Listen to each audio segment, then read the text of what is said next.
Hey guys, welcome back. So we're gonna do some work on the race car today. We're still getting over COVID, but I think we've gotten past the worst part now. I can't say I feel fantastic, but way better than a couple days ago. So things finally getting better. Hey guys, welcome back. So we're still getting over COVID, so this ain't gonna sound perfect, but anyway, we feel better than we did. We're gonna do a little work on the car today. I can't sit around the house all day, it drives me nuts. So we got our new radiator. You can see our old one. We told you the front end caught a while back, and we twisted our radiator and the front support that holds the radiator, and we messed up our bumper. We got some stuff to fix for sure, but we did get a new radiator. One of the cool things we did when we designed this, we used a Honda Civic radiator, so these things are cheap and readily available. So that was like $60 something off Amazon, delivered in a day or two. So that's awesome. Hopefully it just drops right in with minimal effort. Let's hope. I do think I modified this slightly.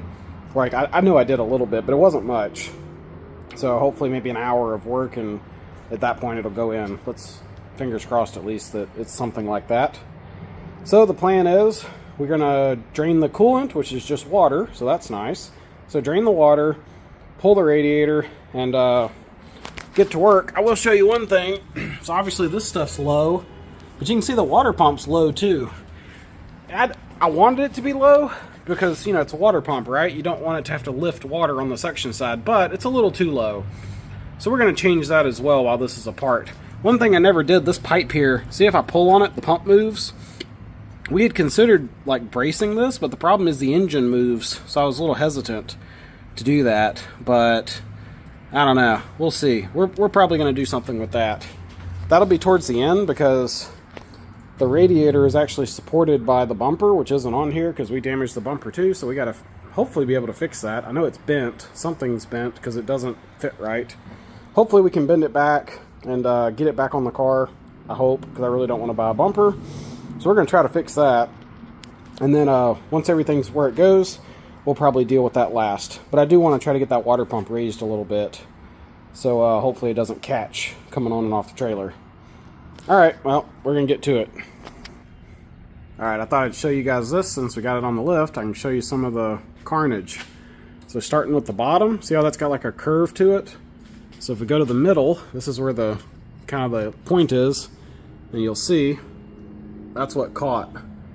So this thing actually bent that steel washer, grabbed that, and just rolled all of this. Yeah, well, yeah, that's how hard it pulled. It broke the mount off, so as you can see, it just tore it off the radiator. But when it did that, it pulled my radiator forward. Let's see if I can show you. Yeah. Until it hit the fuel cell, like that. So that's, there you go. That's kind of what happened. This broke. Throw that down for a second. I had bent this back a little bit. But you can see it had folded here. When we come over here, it looks worse because I haven't really straightened this spot yet. Yeah, you can see it buckled. So for now, the plan is get this radiator out of here, and we're just going to bend this aluminum piece, straighten it out, and hopefully rerun it. I hope, because that's going to suck to remake otherwise. But we'll see. I don't know how hard that's going to be to straighten, but really it don't have to be perfect for what it is. So hopefully we can save it, and man, I hope I can save this shroud because that took a lot of work to make. That thing sucked. And we're going to deal with this like we talked about. Alright. Alright guys, so we got the shroud off the old radiator. It's mostly okay. It was twisted a little bit, but we kind of twisted it back. Not the radiator, the shroud. The radiator's scrap. And there's good news and bad news. So the shroud is going to be reusable, but if you look here, these mounting holes are way off, and basically the QC or consistency radiator to radiator just isn't there on this cheap radiator.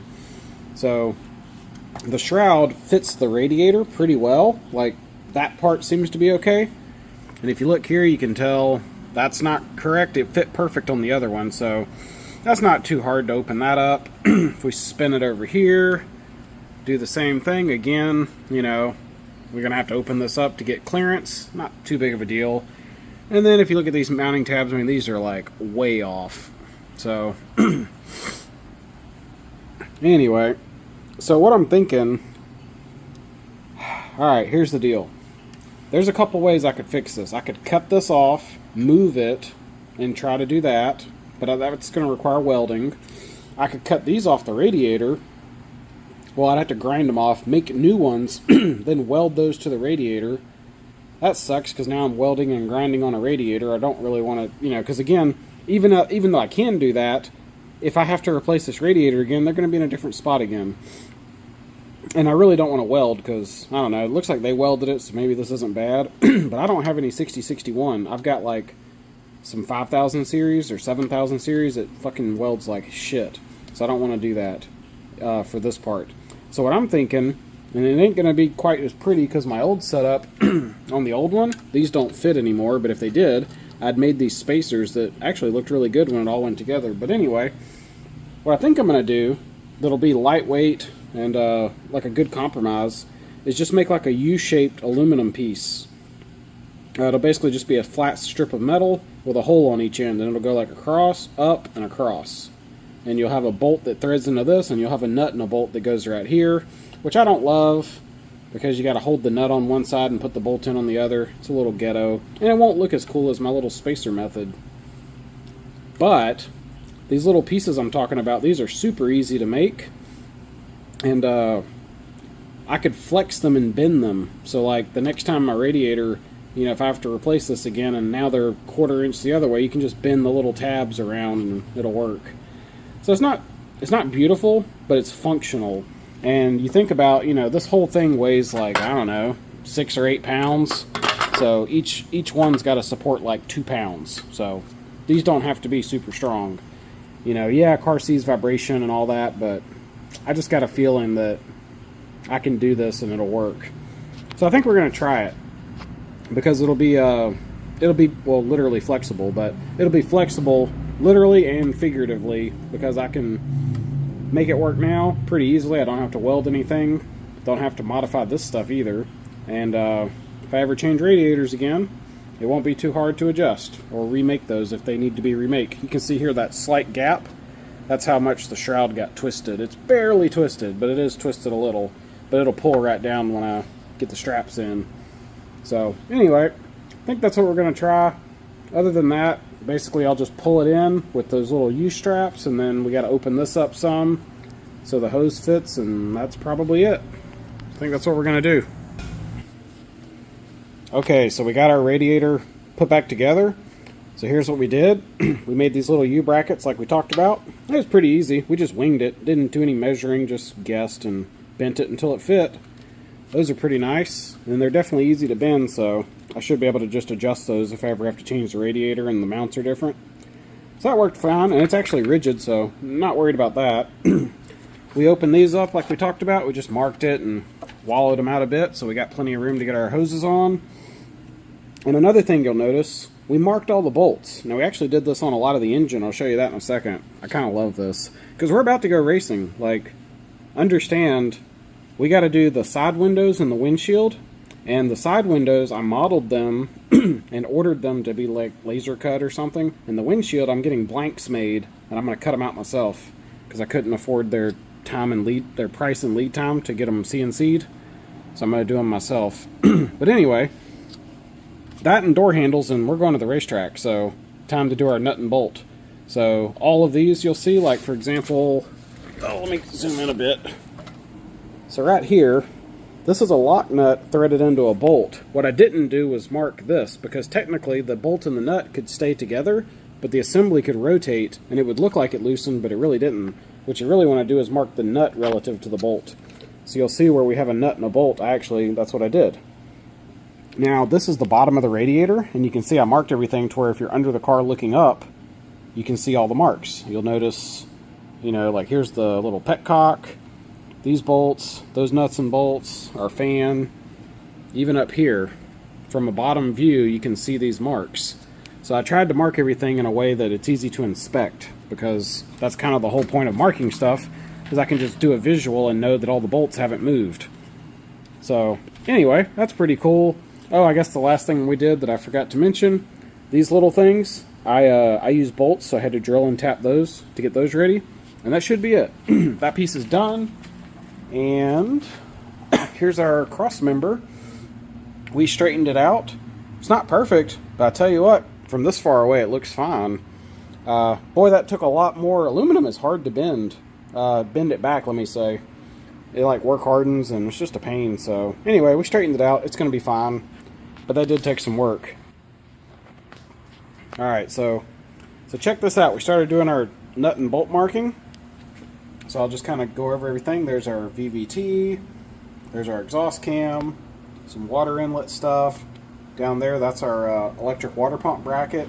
You can see those timing belt, tensioner and idler, and water pump bolts, and that pipe bolt. Coming down to the oil pump, we mark those. Here's our crank mandrel. Ooh, I forgot to mark these. I'll go back and do those in a minute. We also did the pulley, even though it's welded, just to be sure if it ever slips, it's got a mark. There's our bolts for our mechanical fuel pump. All that stuff's marked. Let's see, we did our steering rack. Got those marked. And again, everything's kind of done to where you can visually just zoom out and check. Here's our blow-off valve. We got marks. So we got the bolts, and we also did the banjo. Because I've seen, you know, not lately, but I've seen banjos back off before, and they'll like look right, but if you turn them, they wiggle and you got a boost leak.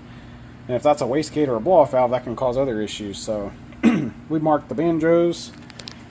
Now our turbo, this gets hot. I don't know how many of these marks are going to last with the heat. The CHRA stuff will. The stuff on the turbine, probably not. But we marked it anyway. Got our blow-off valve bypass because the one from the EFR is really not big enough. You got to have an aftermarket one. Did our little V-band or whatever that thing's called over here on our external gate. Funny enough, so I'm marking bolts. This is one of the reasons you do a nut and bolt check. Look down there. I'll zoom in. There's a bolt. Not a bolt.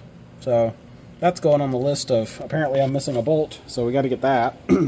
It'll work with 5 bolts, but it should have 6, so we'll get that fixed. Got some marks in there. Like I said, we just did whatever we could. Here's our where our coilovers go. We marked those. Let's jump to the fuel system. So yeah, so here's a fitting, this is a cap. So this comes off and you can hook the vent, which is right here. So it's either capped or vented. But this one down here is a little different. So instead of using, I'll show you. So this is like a red pin and white pin. Depending, we use different colors depending what we're doing. We also have this one, which is, this is like, you can tell if it's been taken apart. Yeah, here it goes. Tamper-proof indicator paste. This is what like OEMs used to put on cars. They probably still do, but like 20 years ago, where if you messed with it, they could tell. Made by Daikin. Anyway, we use that in some places. I figured more critical stuff. So like here's our fuel cell. We used it here. So if you get up in there, you know, it's like a liquid and it cures. It's not an epoxy, but anyway, it sets up, and like I said, you can tell if it ever moves. So some spots like these hose clamps, we did that on those. Snuck it in on some hose clamps over there. And then here's our throttle body. We just used like red paint. Let's jump to the fuel system. So here you'll see that this is anodized red. So I tried putting red paint pen, and you can't really see it very good, so I switched to white. So we used red or white depending on the background colors, whatever made sense. Here's that cross member we just straightened out. We got those marked. Let's see, here's some more fuel stuff. So like here's the fuel coming out of, this is fuel going into the tank right here. So we marked it all the way across, and then here's the fuel coming out of the tank, same thing all the way across. So anyway, there's our steering rack on that side, more fuel mounts, bolts for our bracket. Just anyway, we just run around marking a bunch of stuff. But for me, this crap's important because when you're racing, I want to be able to pop the hood and give it a once over and just know that, hey, nothing moved. Because if you've ever seen a video or in real life you've seen somebody that, you know, had a bolt come loose and cause a problem, well, the thing is when you saw that it caused a problem, it was probably loose before that. So at least this way you can do a visual and go, hey, that's loose, and then you know that, you know, you need to go look at that and fix it. We got these throttle body bolts marked. I'm actually worried these may come loose. I did this on, well, I don't want them to come loose on purpose, but this is not solid mounted. This has a piece of silicone here and then under the heads of the bolts has rubber. This is for vibration isolation, and this fucking works. So on like a BP, if you grab the throttle and rev them to like 8,000, you'll like let go of it. They'll vibrate so hard it'll hurt your hand. Especially if you go to like 8 or 8,500, it's just these motors vibrate like nuts. This shit works. I put this on here, you can rev it all day. You hardly feel it. I mean, you feel something, but it's like 1/10 of, or 1/15 or something. I don't know. I don't have a accelerometer on it, but holy shit, rubber isolating that really, really helps. So to me, I got a feeling this will like protect that throttle, because I've broke one of these before. So that's why we did that. After I broke one, I got lucky I didn't destroy an engine. But I did have a throttle hang, so when it broke on me, it hung at the drag strip. So I crossed the finish line, and this car traps over 100 miles an hour in the 8th. So I crossed the finish line, and I let off the gas, and it's just full throttle in 3rd gear, which is top gear in this car. And it was running 400 at the wheels back then, a real 400. And luckily I've practiced for this, so back when that happened, I know we're getting sidetracked, but I can't help it. But I had practiced this before it ever got stuck. I'd practiced like, hey, what happens if it, you know, if you ever have a stuck throttle? I had practiced, so back then the car had like a full interior. But as soon as I realized what happened, I would say probably within 3/4 of a second, I had the key just boom, off. It was muscle memory. I'd practiced that probably 300 times. Just practice, like sit in the car and, you know, hey, throttle hang, boom, hit the key. And so my routine is always 2 things. You turn it off, and then you go to neutral, in that order. Kill the engine first, then go to neutral. If you go to neutral first, you may blow your engine up. Or what if it doesn't go to neutral? So if you kill the power, it should be off. So that's what I did. I went boom, kill throttle, and then went to neutral and got on the brakes, and I was fine. I was a little fast at the end of the track, but it was not a problem. I also got on the e-brake then too. That's something else I'd practice.